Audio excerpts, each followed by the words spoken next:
Man liekas, ka Vaira Vīķa Freiberga bija prezidenta. Viņa pelnīja mazāk prezidentam bija alga nekā Fūristam. To es esmu piefiksējis 100%. Tā man bija nākšais mērķis jau nosprausts katrai Eiropas valstī jābūt. Arī savāds. Visas Savāds. Nav Eiropa tās ķeksītes, kuras neesmu gājis pērs. Parubināja telefonu uz kājas Vācijā. 128 eiro klikšķi vācietis man noķēra. Es redzēju kamerā, ka tev bija telefons. Starp tiem kalniem mēs pa apakšu braucam un pa augšu lodīts. Es pat nezinu, ka tās lodas tāds uguntiņas tā no viena kalna uz otru. Mēs tur braucam, es tam ilmatrācijas saku, kas tās uguntiņām tur tāds lidinās? Viņš viņi tur šauj, trasējušām lodēm, un mēs pa apakšu, var teikt, tur gandrīz braucam. Labāk paliec kalnos, nekā aizbrauc vēl pusstundu ilgāk un sēd kukurūzas laukā, tad atved no rīta logu. Ainava, uzlēcošu sauli. Mēs braucām ap Rāmi, no Latvijas brauc uz Vāciju, un tad bija vētra, tad ritīgi vētra. Tas nebija tāds kaut kāds tur pūtieniņš, bet bija tāds. Mums tur sagāzās kaudzē 17 smagās mašīnas, tā viena otrai virsū. Attāķējās, sagāzās, visi čupā. Laipni lūgti loģistika bez filtra. Vervo sarunu ciklā, kur mēs atklājam loģistiku tādu, kāda tā patiesībā ir. Vervo kopš 2008. gada nodrošina starptautiskos un vietējos pārvadājumus ar pilnu servisu, bet šeit mēs rādām to, kas parasti paliek aizkadros – cilvēkus, viņu lēmumus un izaicinājumus. Pirmais Latvijas loģistikas podcasts, kurā cilvēki un stāsti ir svarīgāki par cipariem. Laipni lūgti loģistika bez filtra. Esiet sveicināti, šis ir Vervo sarunu cikls loģistika bez filtra, un šoreiz mans sarunbiedrs ir Kārlis, šoferis. Veicināt. Kārli, jāsāk laikam ar to jautājumu. Es teicu šoferis, ja, bet mēs zinām, ka loģistikas, ja var teikt, industrijā šoferus sauc ļoti dažādi. Kā tu pats sevi sauc, kad tev prasa, kas tu esi? Es labāk uz sev pa fūristu uzskatu. Par fūristu? Jā, jo šoferis, man liekas, šoferis ir mazai mašīnīties šoferis. Taksists arī šoferis. Es neko negribu personīgi, bet viņš ir šoferis. Visi mēs esam šoferi, ja kaut kādi visi, kas vada. Bet labi, fūrists, kas ir vēl tie vārdi, kā vispār jūs industrijā sevi saucat? Ka Zolīdi bija jāsaka, tad teica tālbraucējs, bet pēdējā laikā tādi mēs esam. Eiropā tu esi trukerists un tā tālāk. Kā kurā vietā? Kārli, kā tu kļuvi par fūristu? Kāds ir tavs stāsts? Tas man ir jau... Es speciāli pirms šitā raidījuma pazvanīju mammai un izrādās 76. gads bija. Mēs bijām ekskursijā uz Karēliju, Vīborgu.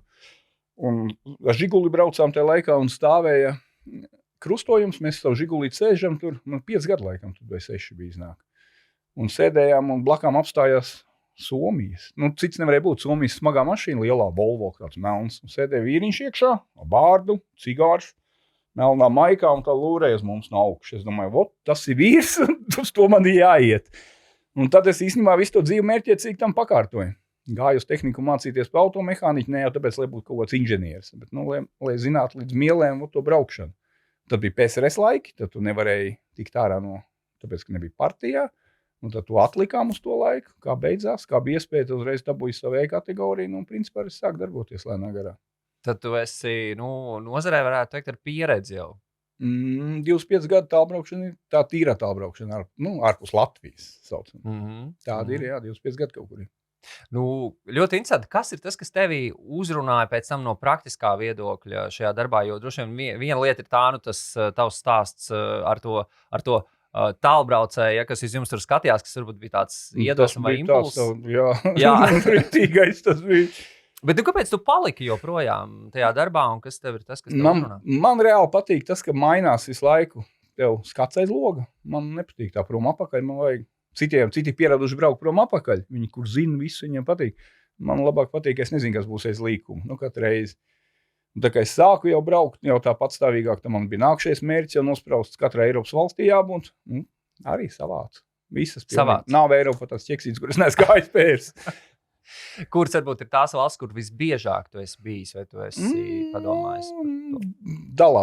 Principā dalās. Es, kad sāku savu tālbraukšanas karjeru, 7 gadus nostrādāju vienā firmā, un es nebiju Vācijā kā aizpērs. Vispār mēs braucām pa dienvidiem, tur Rumānijas un šitās visas Serbijas.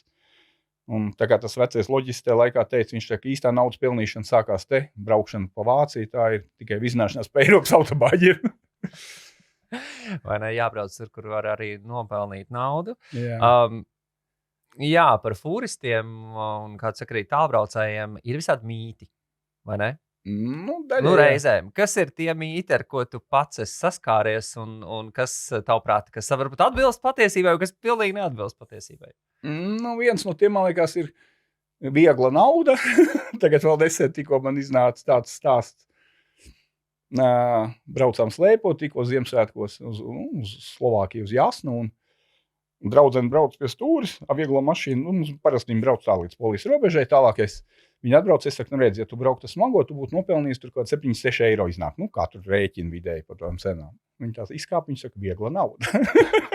Bet ka ikdienā viņam tas tik viegla nav. Tur ir tāpat. Tā kā šodien laika apstākļi nav vairs tik vienkārši pabraukt. Visu laiku jādomā galvu. Jo ieķēpāties var ātri. Tur viss jādomā tā lēnām, prātīgi. Es tagad pēdējā laikā labāk. Un tā ir tā pieredze saucamā laikam, lai tu neieskrien uz karstām šaibām kaut kādās problēmās. Kaut ko salauzt, tas ir momentāli viegli. Kaut kur iegriezt tā, ka tu vairs ārā netiks atkal. Visu laiku jādomā līdz tā skaidro prātu. Un galvenais nesteigties. Loģistika būs no vienas puses, kas tev dzīs, skrien, bet labāk, lai tas loģistiski pagaida, tu apskaties, jo tu pēc tam tu jau tur būsi, ne jau tu loģistiski tev ārā vilks. Tāds ir tās. Tas pamats it kā, kas ir jāvaktē. Bez stresa galvenais. Labāk lēnāk, nekā kaut kur sasteigt kaut ko. Neko nevinnēs uz tā ātrumu. Man ir bijis, atceros, tad vēl tajā laikā viss tās detaļas bija dārgas. Pats Itālijā sākumā brauc, aizķēra mazu lukturīt piekabēju, izbirdināja it kā pie, šaurs, tur tā griezāmies tam siltumnīcām. Viņš tajā laikā tas bija miljons, tu nevarēji naktī gulēt, kur tagad tu viņu dabūsi. Tagad mūsdienās jau tas ir sīkums, bet tajā laikā tas jau bija jau. Tā kaut kā. Labi, viena lieta, tātad stereotips viegli nauda, fūris daudz pelna, visi forši. To pelnīšana arī ir. Līdz kaut kādam 2003. Man liekas. Kaut ko tur bija viena epizode, man liekas, ka Vaira Vīķa Freiberga bija prezidenta. Viņa pelnīja mazāk prezidentam bija alga nekā fūristam. To es esmu piefiksējis 100%. Bet tad 2003. kaut ko sagrozīja, man liekas. Vai tie deputāti pacēla visiem prezidentiem sev. Kaut kas aizgāja nepareizi. Prezidentam pacēla algu un tagad viņš pelna vairāk. Jā, jo bija viens brīdis, kad nevarēja viņu. Viņi to 1500 plats, un man liekas, ka viņam nebija tik daudz, ja godīgi. Labi, tā ir tā kā viena lieta ir tas naudas aspekts. Kas varbūt vēl ir tāda stereotipa? Es nezinu, es domāju, par ko nāk prātā. Tā kā fūristi kaut kāds tipiskā izturēšanās vai tipiskais apģērbs vai kaut kas tāds vispār. Apģērbs, jā, es pats vienu laiku, tas sākumā jau bija diezgan raksturīgi, ja tev nebija ritīgās koku kurpes, tajā tu nebija fūrists, staigāja koku kurpēs. Bet agrāk, tagad tas viss ir kaut kā, es nemāku pateikt, kas tur ir noticies, viņš ir viss tā, kā lai pasaka, sačakarētā mūsu profesija bišķiņi ir, jo ir kaut kas. Kādreiz visi tie, piemēram, mēs savā starpā gan viens otru zinājām pēc sejām, jo brauc uz Itāliju, tu tos, kas tur brauc, tu zināji, brauc uz Ungāriju, tu viņus pazīsti jau savā starpā un bija koleģiālāk daudz un sveicinājās visi. Tagad tas vairs nenotiek. Es cerēju, ka agrākos laikos brauca vieglo jau automātiski, brauc fūru, vienkārši sveicina. Tagad tā vairs nenotiek. Tāpat par ācijām bija, mēs tur visādi sarunājāmies un viens otram palīdzējām. Šobrīd viss ir kaut kā tā, nezinu, vai tā industrializācija, kaut kas jāizgājis tā, ka piemēram, Lietuvas mašīna Eiropā, es nezinu, ja tur kādu lietuvieti atradīs pie stūras. Nav tur tāda vairs arī. Igauņi vispār vairs uz Eiropu nebrauc, viņus vēl Skandināvijā, man liekas, dzīvo. Un kādreiz bija savādāk, bija tā koleģiālāk. Vienmēr apstājies, parunājies kaut ko, uztaisīja vakariņas vai iedzera šnabīt kopā, tagad tā vairs nenotiek. Tagad reti jau. Interesants šis te, par ko tu runā arī tieši par to varbūt tādu profesijas kultūru, ja tā var teikt. Jā, varbūt paraksturo, kas tad ir tās lietas, jo tās jau īsti cilvēki no ārpuses neredz. Tieši kā tu teici, ir tad tur kaut kāds sveicināšanās kods, ja iespējams savstarpējās palīdzēšanas kods. Tas jā, tie bija tādi nerakstīti likumi. Jā, kas vēl varbūt, un ko tu redzi, kas no tā tomēr arī ir palicis joprojām un arī eksistē līdz pat šai baltai dienai, neraugoties to, ka, protams, ir pārmaiņas un tajā skaitā arī industrijā. Šodien, principā, ja man būtu šodien jāsāk, es nezinu, vai sāktu, jo nav vairs tas, kā lai pasaka, nav.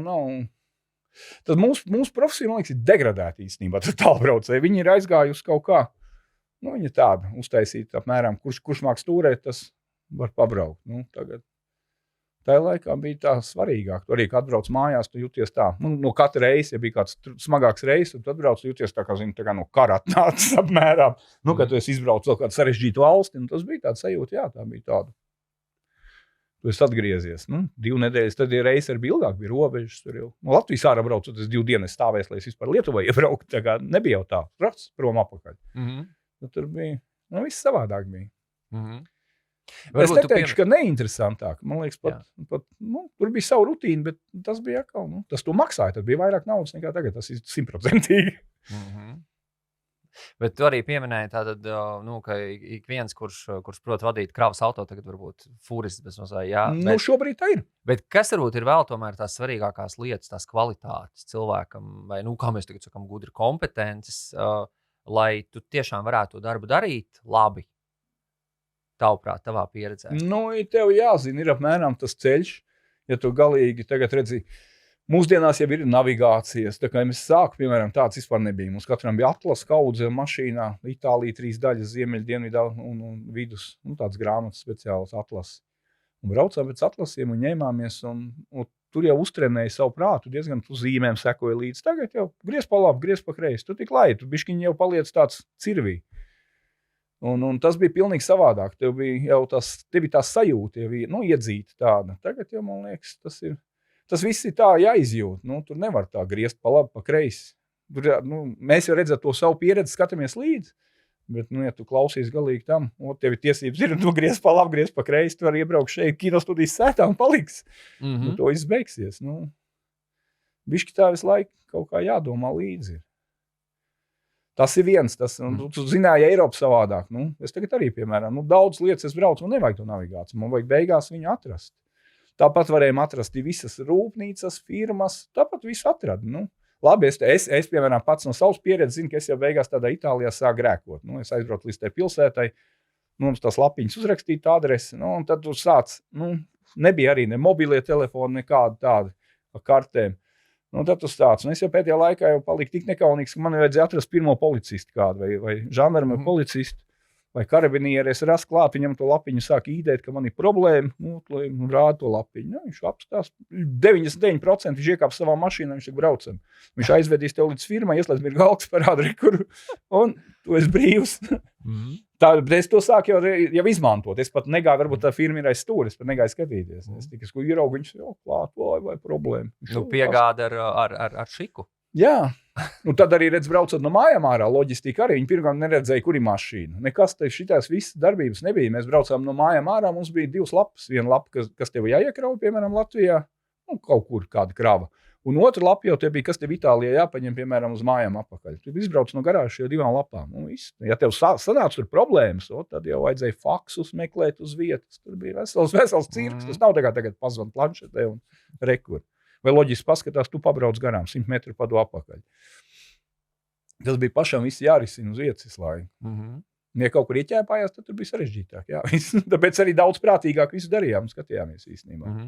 Vai šobrīd, tavuprāt, ņemot vērā to, ko tu arī noraksturoji, šobrīd ir vieglāk to darbu darīt, vai tas patiesībā atvieglo tikai kaut kādu daļu, bet nav jau tā, ka baigi vieglāk, tāpēc, ka ir tehnoloģijas un tur viss ir skaisti? Vieglāk jau varbūt tā pati braukšana jau nav, tas jau nemainās. Kādreiz bija ļoti sarežģīti dokumentiem. Bija katra robeža, tur bija muitas, viss šitais. Arī viens loģisks vecais man teica, viņš saka, braukt māk, kurš katrs, bet ar dokumentiem strādāt ir pilnīgi savādāk. Tas bija diezgan svarīgi. Tagad atkal atkrīt tie dokumenti. Mēs te Eiropas Savienībā te jau diezgan viegli ir. Nav vairs tādas problēmas. Tāda muitiņa kaut kāda, atbraukt kaut ko, tas ir tā. Bērnu spēles jau salīdzinot, kā bija kādreiz jāstāv rindās un jāņemās un pie katra lodziņa tur jāliecās. Tā kā tur visādi bija. Tur naudas spiedārā interesanti. Jau arī savu piedzīvojumu bija tajā laikā. Katrs gribēja kaut ko nopelnīt. Bet, ja tu pārreiz jau izgāji cauri, tad jau tu tai karuselī jau bija apvārtījies, tu jau zini. Pie kura lodziņa var neiet, kur var vispār pasūtīt. Lai viņš spēles noteikumu apgūt, vai ne? Jā, ir bijuši. Domājot par, cilvēkiem ir darba dienas, ja? Parasti, ja? Un arī, fūristiem ir darba dienas, ja? Kā tu vispār vērtē, jo tā tava darba diena iespējams varbūt ir nevis 1 diena, bet viņa varbūt ir 1 nedēļa. Viņa visu reizi, principā, man visu reizi, precīzi. Paraksturo, kāds ir tas viens reizes, kā tas reizes sākās, kā viņš beidzās, ko tu dari pa vidu, kā tu vispār arī gatavojies tam, jo tas droši vien nav tā, ka varbūt tu, citreiz uz darbu, tu piecelies pusstundu iepriekš, tur ātri hop, un esmu darbā, ja, bet tad droši vien tev kaut kāds sagatavošanās process arī ļoti svarīgi. Tagad pēdējā laikā jau vairs nav. Agrāk tas bija tā, jā, tur ņēmās kaut ko. Tagad pēdējā laikā ir tā, aizbraukt, nezinu, uz kurien, piemēram, uz Romani, tas pats, kas līdz Rezeknei. Es nejūtu atšķirību nekādu, man tas ir tikai vienkārši laiks. Uz airburtu, jā, līdzīgi. Jā, un tas nav vairs tā, tas jau izveidojies ieradums. Kādreiz bija bišķi savādāk, tur rēķinājām to pārtiku kaut ko, tur citi vēl tagad ņem līdzi, man tas tā nestrādā. Es sapratu, ka Eiropā visi lētāk salīdzinot ar Poliju jau sākot. Es no Latvijas savu maizīti paņēmu. Latvijas maizi man garšo. Izņemot rumāņu maizi. Tā ir labāk baltmaize. Viņiem ir no kukurūzas miltiem, man liekas. To, ka es vienreiz dabūju siltu, un es atceros bērnības garšu. Tā bija tāda ritīga. Bet tā nav. Es tagad pēdējā laikā, ka kāpju braucu, apmēram bišķi tā. Kur nāk pie gala, tur paskatās, kas tur ir, vai tur nav kaut kas aizgājis. Ciet kāds ceļš aizvērts, vai kas tā bišķi palūra. Laiž tikai. Nav tik sarežģīti vairāk. Un to kabarņieru tu vairs nemeklē, to itāļu policistu. To karabinieru nevajag. Tagad jau viņš vairs nevajag. Bet kāds notiek? Tu sāc, tu iekāp, tev ir krāva. Tu zini, kur... Es braucu kraut, vienmēr braucu kaut kur iekraut viņu. Vai Latvijā vai kaut kur. Aizbraucu sakrauju.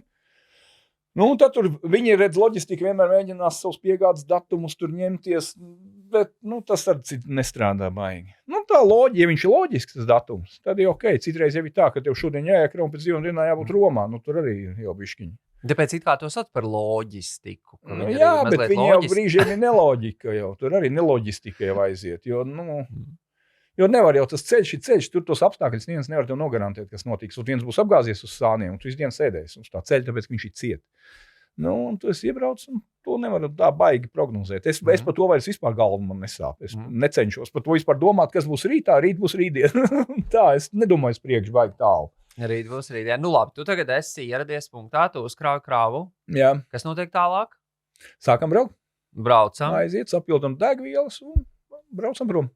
Un braucam un līdz galamērķim tik vienkārši, vai tur patiesībā ir kaut kas arī pa vidu taču notiek? Pa vidu piedzīvojam, tur var trāpīties. Redzi, normāls cilvēks iet uz darbu, viņiem nav, ka viņam jāuzmanās no policijas, no muitas, tev visādi šitādi vēl var izķert pa vidu kaut ko, pagājuši šonedēļas iznāk jau. Arī, parubināja telefonu uz kājas Vācijā. 128 eiro klikšķi vācietis man noķēra. Es redzēju kamerā, ka tev bija telefons. Viņš teica, tu nerunāji, bet tu rubināji. Gatavs. Tā kā, tādas visādi no tiem bišķi aizvairās, un tad tu esi laimīgi galā ticis otrā galā jau. Tu esi ticis laimīgi galā. Kā ir ar atpūtas brīžiem? Tā ir problēma Eiropā tagad jau. Jo lielāka Eiropa, tā kā saucam vecā Eiropa, Vācija, tur pamatā visas Holandas, Beļģijas. Tā ir problēma jau, jo tur vakar pusē tas transports arī nenormāli daudz. Kādreiz nebija tā, viņš tagad ir saradies, nezinu no kurienes. Man liekas, katrs, kas nav slings, tam ir 2 mašīnas jau uzņēmējiem un kaut kur kaut kas ved visu laiku. Un tā ir problēma, jā. Jo nav kur apstāties vairs vakarā. Kaut kur nāk 5, 6 vakarā, 7, jau ir diezgan pagrūti. Ja, tad tur sāc jau zīlēt, vai tur būs vietiņa, iebrauc tādu, mums Latvijā nemaz tādas stāvvietas nav kāds Eiropā. Ja. Izmēra ziņā smagajām mašīnām. Tur piemēram, 5 kilometriem jau ir kaut kāda normāla stāvvieta. Mums nav neviena pa visu Latviju, principā. Es nezinu nevienu. Pie Bauskas tāds mazs laukumiņš. Viss. Un ja tajās lielajās nav jau vairs vieta, tad tur bišķi jādomā. Tur jāsāk improvizēt. Vai tu brauc industriālās zonā vai stāvi tur ātrāk, tāpēc jau viss sāk celties vienā ātrāk. Beigās jau tur visu to nakti tas transports kustās. Austrija neļauj pa naktīm braukt. Tas ir kā pareizi, nav ko braukāt, gul un miers. Ja ir kur gulēt? Ja ir kur, viņiem tur daudz maz ir. Viņi tur ir plašāk visu to sakārtojuši. Bet no praktiskā viedokļa tu gulīji mašīnā. Jā. Tu negulīji mašīna. 5 zvaigžņu viesnīcā. Tas ir ideāli. Kondicionieru un televizoru. Mašīnā. Bet jā, tas nozīmē, ka mašīna pārvēršas mazliet par tādu dzīves vietu, dzīves telpu, dzīvokli, varētu teikt. Tā ir. Un tas aiziet, no sākuma jau, kad sāk to darbu, tad jau likās, tas ir tāda, ja debo kāds brauks līdzi, tu krūzīt nepareizi noliks, tu man bija tur, un tā, kaut ko tik nesalauz, nesagāz. Bet ar laiku kaut kā jau izveidojās tā, jau tev ir kustības. Es zinu, kur man stāv dakšiņi, kur man ir leduskapī, kas, un tas tā jau aiziet diezgan jau tā automātiski. Ja to logu atkal, to hotelu, ja tu gribi no rīta redzēt, kāda tev panorāma, tur bišķi var padomāt. Labāk paliec kalnos, nekā aizbrauc vēl pusstundu ilgāk un sēd kukurūzas laukā, tad atved no rīta logu un tev ir ainava ar uzlēcošu sauli. Tas viss ir atkarīgs atkal no tevīm, ko tu dari. Ļoti interesanti, kas ir interesantākās ainavas un tādi skati, kur tu esi no rīta pamodies. Nu, kalni man patīk, jā. Tieši tā, ka tā mašīna stāv pie kalna malas. Nu, rīt pavēlst aizskar un aiziet tā viss tā lejā. Skaisti tur kāds ciemats vai kaut kas. Jūra. Es esmu Grieķijā, tur ir daudzās vietās. Es piebraucu tā, ka 10 metri ir jūra. Ekskluzīvi. Tu rīt piecelies, izstaipies, aiziet nopeldies un tad sākās tev diena. Sākās darbdiena, ka tas arī izrādās, tad ir daļa no tās darbdienas sākuma iespējams. Jā. Mēs vēl nesenāk kolēģi, kad pagājušajā gada augustā bijām arī Grieķijā tieši. Iznāca sestdienas svētdien, tur peldējamies, dzīvojam. Pirmdien atnāk it kāds uzdevums, kas jābrauc kraut. Varētu kaut kur braukt, kolēģi saka, aiziem vēl nopeldamies, pēc tam jau vairs nevarēsim. Aiziem vēl nopeldamies, tā kā mašīnā sāc braukt. Tas jā, tāds patīkams. Tas ir, jā. Cits brauc pa naudu pērkt uz kurorts. Mēs, var teikt, dzīvojam kurortā. Ja sanāk pie jūras, ideāli. Vienmēr cenšos kaut kur tā palikties. Tas garās brīvdienas arī, kad tev jāstāv, tad es labāk parotēju, atradīšu to vietu, kur es palikšu. Jo man jau jāstāv tur dzīvot kaut kādā vienkārši parkingā, smirt pēc urīna, baigi jau nav labi. Droši vien. Vai kaut kur tā. Bet kā ir, piemēram, ar drošību kopumā darbā? Cik fūris darbs ir drošs no tāda viedokļa? Gan pati braukšana, gan, es nezinu, nakšņošana, tur, viss kaut kas var arī galvu bišķi jādraudzējas. Nevar tā galīgi mesties kaut kur uz zaķi iekšā. Tev arī jāsaprot, kas tevi būdā pa kravu.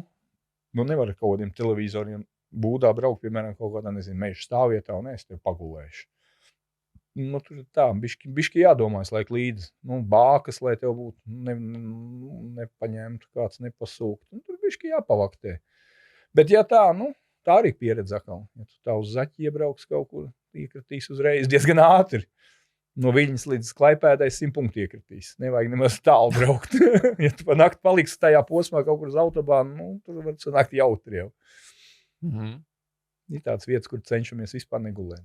Lietuvā tas ir, no Viļņas līdz Klaipēdai labāk negūt panākt. Vai paliec vienā galā vai otrā, bet nelien pa vidu kaut kur. Vismaz kādreiz tā bija. Es cenšos to ievērot vēl joprojām, tāpēc varbūt vēl tā. Labāk es palieku tad tur, bet nekā tāda nezināmā. Ir jau vienmēr, tev būs nezināmas vietas. Bet tad tur tā bišķi jāpaskatās. Vai tur kaut kāda gaisma ir vai māja kāda tūmā, lai tur nav tā, ka tu viens pats sēdi. Tad tur tā var sanākt interesanti. Lai Dienvidzemēs ir sevišķi. Dienvidzemēs ir sevišķi, jā. Un mēs jau te pieskaramies tādai interesantai, varētu sakot, piedzīvojumu žanram jau vairāk. Kas tev ir bijuši tādi interesantākie, trakākie piedzīvojumi, ko tu atceries no savas? Pats trakākais, man liekas, tas bija man tāds, es tikko ar sāku braukt kaut kāds 2. gads, varbūt bija 3. Un braucām, mums bija uz Kosovu, mēs braucām, it kā kūdru vedām. Viens kolēģis pa priekšu, viņš jau pieredz bagāts, un mēs laizdām pa to tumsu. Starp tiem kalniem mēs pa apakšu braucam, un pa augšu lodīts. Es pat nezinu, ka tās lodas tāds uguntiņas, tā no viena kalna uz otru. Mēs tur braucam, es tam imantrācijas saku, kas tās uguntiņām tur tāds lidinās? Viņš saka, viņi tur šauj, atrastējušām lodēm, un mēs pa apakšu, var teikt, tur gandrīz braucam. Bet no rīta mums tā braukšana beidzās, jo tur bija priekšā tie, kas viņi iznāca kaut kādā miera spēka, tam zilām ķiverēm. Viņi teica tālāk. Kārdarbības zonu beidzam. Vai pa labi, vai pa kreisi. Tā mēs tur ilgi ņēmāmies, kamēr izkrāvām to kravu. Tas bija vesels tāds rituāls. Beigās mums pat neielaid te zonā iekšā atbrauc no tās firmas pakaļ. Pārstāvs atved šoferus, viņi paņēma mūsu mašīnas un ieved iekšā, izkrāva un atzina apakaļ. Mēs tur bija tās ANO būdiņas nodzīvojām to dienu. Domājam, ka viss mēs vairs mašīnas neredzēsim. Galiem domā, kā tikt mājās. Bet pilspalkā bija nolikt, tā bija palikusi, nekas nebija izkustināts, viss bija perfekti. Bet tā sajūta tāda muļķīga tajā brīdī. Tev paņem aizbrauc, un kur? Tu jau vairs viņiem pakaļ netiec. No sākuma likās, jā, galvenais būs kravi izkraut, un kas sāc domāt, jo nāk vakars, jau tā neumalīgi paliek, ka vēl nav apakaļ deviens. Bet tad atbrauc, un viss bija ok. Stāsts ar labām beigām. Kas varbūt ir tāds patīkamākais notikums? Šis mazliet tāds jau tāds uz balansē uz tāds ekstremitātes robežas, vai ne? Ekstrēmais stāsts, bet tāds patīkamais, tāds foršais, ko tu varbūt atceries no saviem braucieniem. Es nezinu, man viņi visi tādi, Kā lai pasaka, jo ekskluzīvāk vieta, jo interesantāk braukt. Tā man, es tā nevaru pateikt. Tāpat Sicīlija vienalga, uz kuriem tu esi braucis. Andora, Sicīlija, man viss kaut kas ir paticies viņos. Tev ir kāds mīļākais gala mērķis vai mīļākā, nezinu, valsts vai reģions vai pilsētu, uz ko tu redzi? Šitien tagad forši. Jā, man patīk, man ļoti daudz baidās. Man patīk Rumānija, man patīk Bulgārija. Īstenībā Grieķija arī, es tagad nesen uz to Grieķiju pabraukāju, kad divu gadu atpakaļ kaut kad. Nebija bijis tai Grieķija arī. Tagad krustām šķērsā viņi tur bišķi pabraukāt un sāk patikt, jā.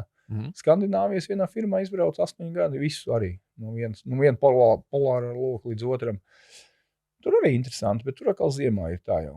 Tu smuka aizmiedz un arī pamodies tev tādu kārtas spoguli sniegs, tad tu saproti, ka tāpēc tāds klusums bija laukā. Jā, kas tev patīk tajā, piemēram, tu minēji Rumāniju, Bulgāriju, Grieķiju, kas ir tas, kas tev tur uzrunā? Tad brīvība, man liekas, vairāk. Nav tā kā Vācijā, ka tu nezini, pa labi, pa kreisi, ka tev tur tūliņ nožņauks kāds. Tā kā vecajos laikos. Gribu ceļmalā apstājies, ieej bodītē, neviens tev neko neteiks. Vācijā tu tā neizdarīsi. Tu tik apstājies jau 2 feldfebelēnas zvanīs jau, ka teiks, LKV traucē kaut kam jau atkal nevar aizbraukt uz darbu viņas. Tās ir tā. Viņiem tur tāds brīvāks viss ir. Vispār tajās vecajās, kā sauc, postsociālismu valstīs, viss tā brīvāk ir. Un tās lielās tādas Vācija, Francija varbūt vēl bišķi plašāk ir. Beļģija, viss viņš tāds, it kā tur ir baigi zolīdi viss, jā, tā sakārtots. Bet viņš ir tik zolīdi jau sakārtots, ka tev jau grūti paliek. Tu nevari vairs tā brīvi justies. Viņiem tie likumi, tur tie radari, visādas muļķības. Viss tiek regulēts. Pārāk daudz, man liekas, pārregulēts jau brīžiem. Un tas jau traucē. Tajās vecajās valstīs, tur ir tā brīvāk. Furists ir tāda brīvības profesija. Tu raksturo savu profesiju ar tādu brīvības kaut kādu sajūtu. Mazliet jau jā, tas sākums jau bija. Tagad redz jau ir grūtāk. Tagad ir visi tie GPS-i, tur vairs nevar apgriezties, ka visi redz, dzird, ko tu tur kruķies, ņemies. Kādreiz bija tā, tu paņēmi to lapiņu un aizbrauc, un tu pats plānoji. Neviens nezina, vai tu biji Polijā jau tajā brīdī ticis, vai tu stāvēji rindā vēl kaut kādā otrā Polijas galā. Neviens tu baigi nezina. Tad tu parasti bija kaut kāds, iedevās tas laiks, un tad tu tur ceļo. Tagad ir savādāk. Tagad bišķi, tā kontrola varbūt ir vairāk. Varbūt tas nav slikti atkal. Citreiz man tagad pēdējā laikā jau es arī paslinkoju. Man pazina loģistika, es trāpīju pareizi, skaties, kur es stāvu. Jā, it kā ir, te kaut kur ir. Kartē redz, kur es esmu, katra man kustība. Kādreiz tā nevarēja, kādreiz bija, kā mēs smējamies, sākās darbs ar cilvēkiem, viņam dokuments, un es sāc vietējiem prasīt, kas tur notiek. Tagad jau tā nav vairāk. Principā jau nav, diezgan vienkārši jau palicies viss. Ir tur kaut kāda nestandarta gadījuma, tu brauc un kaut kāds ceļa remonts, un tu vairs nevari, un tad tur bišķi kā pjūts, un tad tur sāc vilkties kaut kādos ciematos iekšā, kur šaurs, tur tā grūtāk paliek, jā. Bet arī nevajag līst tā kā saka, tā kā kurmi malā, tur beigās tu ārā netiksi, tu līdīs līdz galam. Tur bišķi padomāt, ja jūt, tā kā, ja sāks izties zargi ar būdu, kaut kādu apstādījumu, tad jau es uzreiz saprotu, ka kaut kas jau pareizi vairs nav, ka tur smagie baigi nav braukājuši. Tu jau esi pat dziļi kaut kur, jā. Jā. Un Itālijā bija tā, ka griezos riņķi un arī nevarēja vairs iebra. Un Itāļi sēdēja kafejnīcā, ielas kafejnīcā ārā. Tādā centriņā. Un es griežos, nevar izgriezt. Viņi beigās saprata, viņš saka, gaidi, viņi paņem to galdiņu visam kafijas krūzītēm, panes malā, es apgriezos, un viņi teica, aizbraucām. Jo nebija vairāk, bija tā, jā. No katras situācijas ir izēja, vai ne? Obligāti. Kas ir tādas, varbūt, interesantākās krāpes, ko tu esi vedis? Kas palikuši tavā atmiņā? Man viena tāda diezgan dīvaina bija es 2 Porsches jaunas veidu, vieglās mašīnas. Tas bija tāds interesants reizes īstenībā. Izrādās man visu ceļu vaktēja, es izrādās nezināju, ka man vaktēja. Kā man teica, turēja kabīnes iet neslēgt. jā, tāds ir bijis. Tas man bija tāds jau, jā. Tad vienreiz bija, mēs vienu brīdi braucām šito vīnu vedām no Ungārijas patstāvīgi. Un tad citreiz bija tā, ka tās vīna krava ātri jādama un mājās tukšā vienkārši braucām pakaļ tie kravai. Brauc uz Budapeštu, uz Ungāriju ar tukšu mašīnu, sakrautu vīnu un brauc apakaļ. Un tad vienreiz man ielika tādu kastīti, es nezinu, cik viņa liela. Tad vēl nebija ne tāda kurjeri daudz, tā kā tagad ir tāds omnijos, nekas nebija. Man ielika būdā kastīti tādu, es saprotu, tā kā A4 formāts, bet kaut ko dokumentu iekšā bija, tāda smaga kartona. Un aizblombē vēl būdu, viņi bija visiem dokumentiem, es vedu tā pāri par robežām, un tas viens muitnieks poliem, viņš saka, kas tev tur ir 20 kg, viņš saka, taisa vaļā to būdu. Es saka, ņemam blombi nost, viņš noņem, un nav tā kastīte vairs te būdā. Man jau sirds stājās, es domāju, kas tur tagad ir? Aiz bremzējot, kas vienkārši pie durvīm bija nomest aizmugurē. Tā kastīte bremzējot, ņemoties, viņa aizslīdējas tur prom tumsā būdas priekšā jau braucot, vienkārši. Un es ataisu, nav viņa pie tām durvīm, man jau aizdomāju, kas viņš ieraugs, kas tas tāds, es nezinu, dokumenti kaut kādi. Jo papīros viss bija oficiāli, tad bija blombas, viņš kā liek blombu apakaļ, jā, ir kastīte, tev 20 kg būdā ielikt. Kaut kādu naudiņu maksāja, lai galīgi tukšā nav jābrauc. Tā doma tur bija kaut kāda.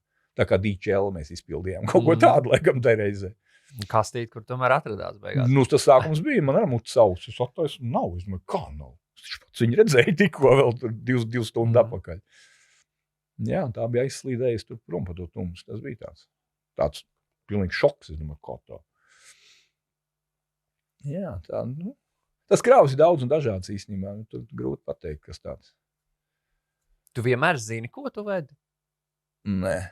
Tas jākal ir jau pārmetums loģistikai. Loģistika nekad nezinu. 90% viņi ļoti daudz reizi viņi pat neinteresējās, kas jāved. Es kā paprastu, kas jāved, es nezinu. Es saku, tu kādreiz dabūši tā kā kodoldegvielu būdā, ja tu nezini. Nekad neviens neinteresējās. Tas arī man liekas tā. Tā ir bišķi, īstenībā pēdējā laikā ir loģistikas nolaidības daudz tādas. Ir arī loģistikas kļūdas. Un tad vienmēr jau viņi jau domā, ka tu redz kā šoferīts, tu tur izlīferēs kaut kur līdz galam, bet nevienmēr to var izdarīt. Ir bijis tā, ka uzvelcies, tad mēs asa vārdu pārmaiņam viens uz otru, nododam ritīgi trīsstāvīgajiem, tad atkal salīkst mieru kādu brīdi, strādā tālāk. Bet, ir tā, jā, ja kaut kādas tādas. Tiem loģistiem ir, viņiem ir tāds, man liekas, viņi visi vienā skolā gājuši, tāda paviršība viņiem ir, cik pat viņi dzīvē bijuši. Man nemaz tik daudz viņi nav bijuši īstenībā. Es tur vienreiz skaitīju, tur kaut 7, 8, man tikpat bijuši par tiem gadiem. Tā apmēram. Jā, tu jau pieskāries, kur arī tai darba vietu maiņai, kas arī varbūt viens no tādiem, ir industrijas vismaz mītiem, varētu teikt, vai realitāte, ka fūristi maina darba vietas. Kas ir tie iemesli, kādēļ tavuprāt tas notiek? Es tagad personīgi uz sevi varu pateikt, cik man ir tagad 4 darbietas tik bijuši. Viena mainījās, tāpēc es nebūtu mainījis, vienkārši mainījās, tāpēc, ka tur atnāca viens direktors, otrs direktors, mēs kolektīvs palikām, šoferi, grāmatveži, dispečeri, viss palika, visu laiku mainījās īpašnieks, kamēr tur beigās pārtirgoja tik tālu, kad sapratām, ka tur vairs nebūs dzīves, tad mēs visi arī aizgājām, to firmu pārdevu, viņu pārdevu, tā beidzās, tā ir viena firma, otrā, viss bija labi, līdz sāka vien garāk reizi palikt, tur aizgāja arī jau 6 nedēļas, ja tu nebrauc, tad, apmēram, mums tie ceļi jāšķir, tad tu arī jau saprati, ka vairs nevarēs. Un tur sievas bērni viss mājā, tas īstenībā diezgan tā. Es pat brīnos, ja tagad godīgi jāsaka, tagad daudz sievietes teiks, redzu, tas tik ir džeks. Par šito, ka viņām tur ordeņus var iedot tām sievietēm, kas mājās paliek. Jo tas nav tik vienkārši. Ir jau tā, redz, tu aizbrauc prom, bet tev tad mājās viss jābūt sakārtots. Ja es domāju, kā tu zāli nopļaus, kas tur, viss tam ir jābūt čotka, ja tu to nevar izdarīt jau vairs. Tad jau sākās bišķi problēmas. Un tagad kādreiz to varēja izdarīt ar to mūsu algu. Šobrīd jau tā, es neteikšu, ka tā alga ir kaut kāda tur fantastika. Nekas jau tur baigais nav vairs. Jo kādreiz tu varēji pat izdomāt, kas tev zāli nopļaus, kaimiņš atnāks. Samaksāt viņam, jā. Tagad iznāk tā, ja, piemēram, viens tev mājās skalda malku, tu visu to dienu, tu varēji pats viņu saskaldīt, bet tu brauc to naudu pelnīt. Tā kā tu to naudu pelnot, atdot tam malku skaldītājiem, tu it kā neesi mājās. Ne šis, ne tas tur beigās tādāk. Ne tev beigās naudu, ne tev malku, vai ne? Jā. Un tas tā viss, un tad daudz, kas paliek uz tam sievām, tas tā braucēs sievas, tās ir atsevišķi kastes, domāju, tas ir. Tas ir atsevišķi tāds tā kā sarunu cikls. Tur var taisīt raidījums, tur tas ir. Citas taisa līdz, daudz ko, tur cep karbonādīts kastītēs, visu, ko liek un ņemās, tad konservē visu vasaru, lai tev ziemā ko ņemt līdzi, kā kura tur piet, Man tā ziņā vieglāk, es kaut kā tā laidu tā, vieglāk visām meitenēm. Ieja kafejnīcā un paēd. Slings, es taisīšu. Nu, tādā Vācijā, tur kaut kādās dārgajās zemēs, nē, bet, nu, tādā, pieksim, Polijā, tur es pat teikanā nevelku, ja godīgi, slinkums. Es labāk aizēju nopērku 2 zlotu un miers. Tā tas ir, jā. Cik liela, vai precīzi, cik liela nozīme ir komunikācijai un attieksmei uzņēmumā, kurā Tas jau ir. Tas ir viens no tiem, es domāju, kāpēc tie maina tās firmas. Ja tu, piemēram, esi lielā uzņēmumā kaut kāds, tu neesi vairs Kārlis, bet tu esi kaut kāda ekipāža 781. Nu, tu jau esi tāds tā kā konvejer cilvēks. Tas mašīnas vienādas, tev vairs nav sava mašīna, tev tur atbrauc no reizes, kamēr tu mājās citi ekipāži brauc. Un tas vienkārši jau aiziet tāds, tev nav nekas vairs, tu vienkārši esi tāds strādnieks uz konvejeru. Tajā brīdī, tu pastrādā, tad tur mūk. Nē, es zinu, kolēģis arī, kas brauc lielajās firmās, kā aizgājuši tā un vēl joprojām neiet prom, viņi pieraduši tur.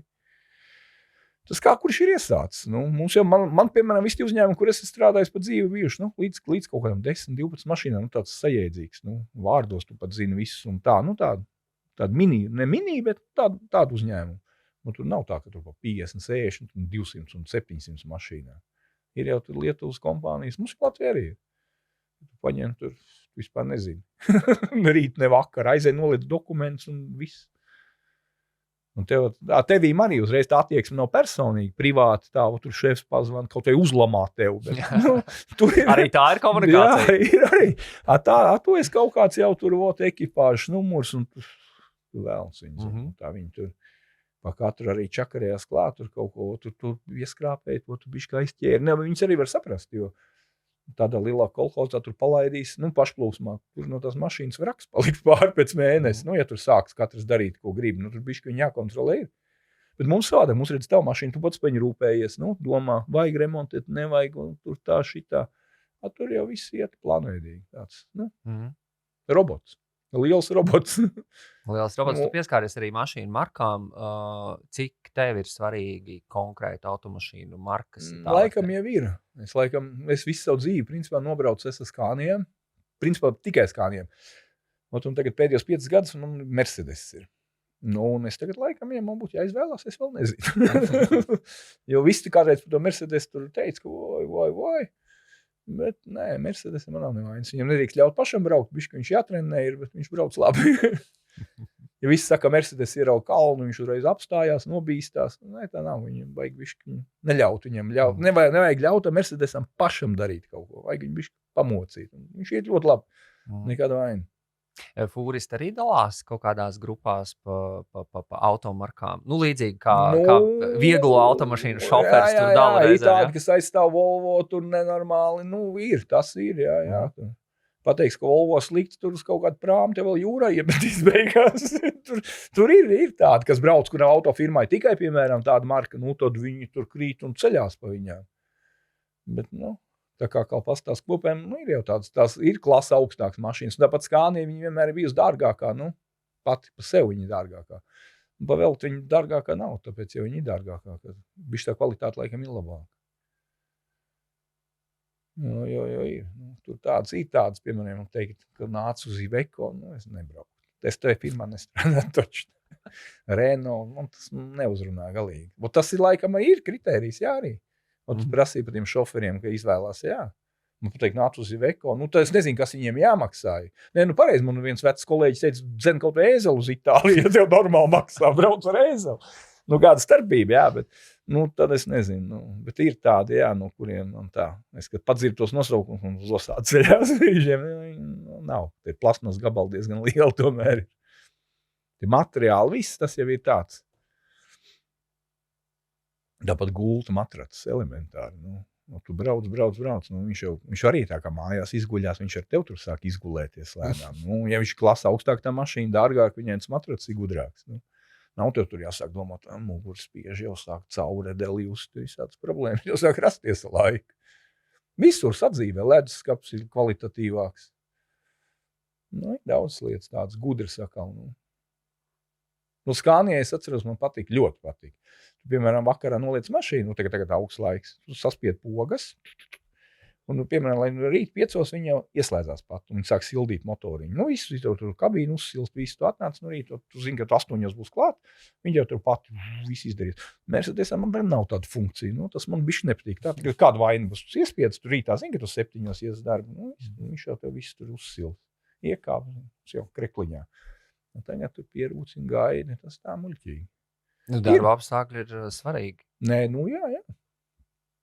Tagad bija tie 30 grādi arī. Pierūcinājā mašīnai brauc mājām kafiju dzert. Nu, es nevaru kājas uz grīdas nolikt. Mēs ar zeķiem braucam, tur viss sasals tā grīda, 27 grādos. Tad viņi tur rūcināja kādu stundu, gan arī, ka var uzsilt kaut cik. Kārli, ķirsītim uz kūkas, ja tā var teikt, kas varbūt ir tāds, nu, tavs fūrists stāsts, ko tu stāstītu, nezinu, saviem draugiem, kolēģiem, mazbērniem un tā. Ko tu gribētu atstāt, varbūt, mantojumā? Vai tev ir kaut kas tāds? Man viens tāds gadījums bija, kā lai pasaka, tas nav, nu, viņš ir, smagu mašīnu, jā, fūri.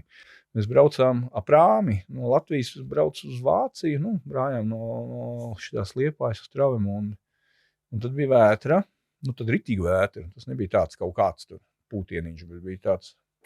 Mums tur sagāzās kaudzē 17 smagās mašīnas, tā viena otrai virsū attāķējās, sagāzās visu čupā. Un tā naktī te vētrā, un tad es biju gatavs šito te, es domāju, nu, tos kuģis tur ņemās, viņš tur 24 stundas tur švankājās. Es domāju, ka ja es tikšu krastās, mājās dārza dakšu uzrakšu, nevis ar traktoriņu vairāk. Tāda bija tā sajūta, nu, tās zemes mīlestība tajā brīdī radās. Un tas, jā, tad likās, ka bija tur viss mašīnas kaudzē, mums arī. Man vēl Igauns uzgāzās virsū, otrādi iznāca. Igauns saka, es esmu vainīgs. Es saku, kā es vainīgs? Viņš saka, no kreisās puses viņam es uzgāzies virsū. jā, un tad netika ostā stāvēja nedēļu, neļauj vācieši braukt, tur viss salauzts, sadauzīts. Viņš saka, tu nevar tāds braukt, jo spoguļi nav, nu, viss tur sasits bija. Tad beigās man mašīna aizbrauc atpakaļ. Cits kolēģis atbrauc no āķie piekāpē, aizbrauc izkrāvu, un mēs pēc tam ar to kuģi atkal sitāmies atpakaļ. Tas bija tāds piedzīvojums īstenībā. Vētra. Nenormālā. Kaut orkāns, kur viņš tur iebrauc tas kuģis, tā dievs viņa zina. Bet, nu, tur bija Ella un Indija. Tur viss tas kuģis izspridzināts bija. Platais kaītē duras tā lēnām. Nu, tā vētrā jau.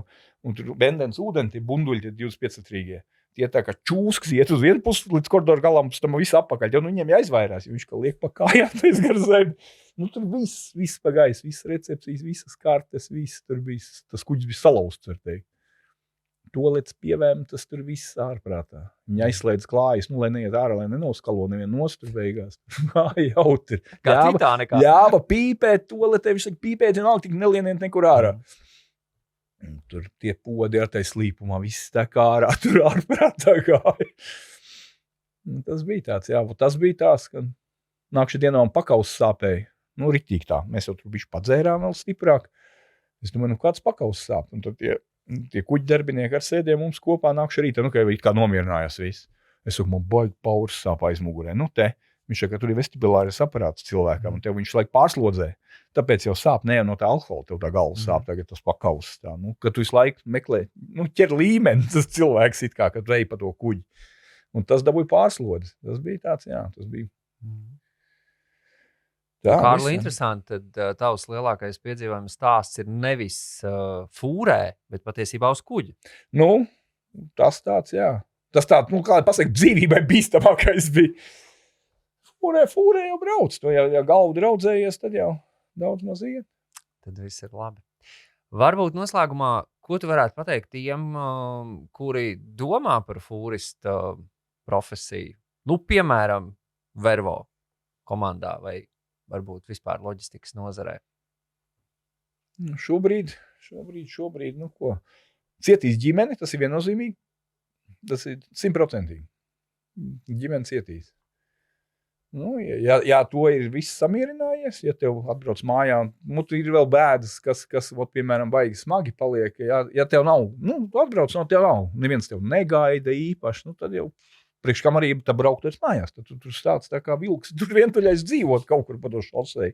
Un tad ir divas lietas, kas tev trūks, duša pamatā vajadzīgi ir, vajadz automāts. Nu, ja tās vēl tev ir klāt, Tu vari dzīvot. Jo tavs hotels uz riteņiem ir visu laiku tur.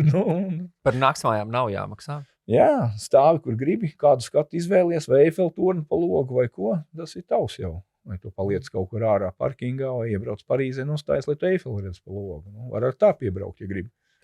Var piebraukt, ja tas nebija. Nē, var piebraukt. Joks. Nē.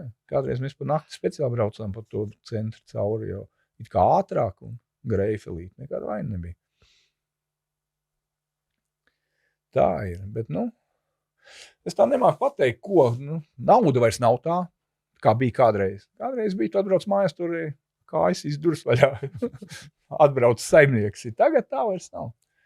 Naudas ziņas, tā tieši naudas ziņa. Tas piedzīvojums ir, jā, ja gribās tāds ekšens kaut kāds, to var dabūt, tur ātri. Zemes tu redzi, jā, tas viss ir interesanti. Kā kurš, viss tā civilizācija. Man arī nepatīk, piemēram, ja man jāizvēlās vai braukt pa autobānu vai braukt pa mazo, es labāk braucu pa mazo, jo tu reāli tad izjūtu valsti, kas tur dzīvo, kādu veļu žāvē ārā uz striķiem. Tas viss ir tāds jau, autobāns ir autobāns, tur neko pa to autobānu braucot neredz. Citiem atkal vieglāk pa bāni. Man ir iespēja, ka tik nost no to bāni, jo reāli tur tā īstā dzīve ir tikai blakus tam bānim. Bāns ir betona gabals, kur tur slīd uz priekšu visu laiku savā sulā. Bet tā īstā dzīve, īstā valsts izjūta, visu to jau tu izjūti tikai kaut kur blakām. Bet es atceros par to, pieminēju to Rumānijas maizi. Man Rumānijā bija tāds, un īstenībā viņš ir smieklīgs gadījums. Viņi tur mainīja kaut kādu naudu. Viņiem tur bija daudz, viņiem tur 10,000, tāda arī naudas zīmes ar daudz nulēm. Un tad kaut kā viņi bija samainījuši. Es kaut kā nebiju piefiksējis to brīdi, laikam kaut kā tās firmas pamainīja, vienu brīdi nebija tur braukājis. Un tagad aizbraucu tur Rumāniju. Man tā naudas zīme makā, kaut kāds 500. Es domāju, paņemšu baltmaizi kukulīti, kaut ko viss. Paņem tur maizi, vēl kaut ko te veikalu, lielveikals. Un tagad pie kas stāv, pienākt ar rindas, uzliek maizīt.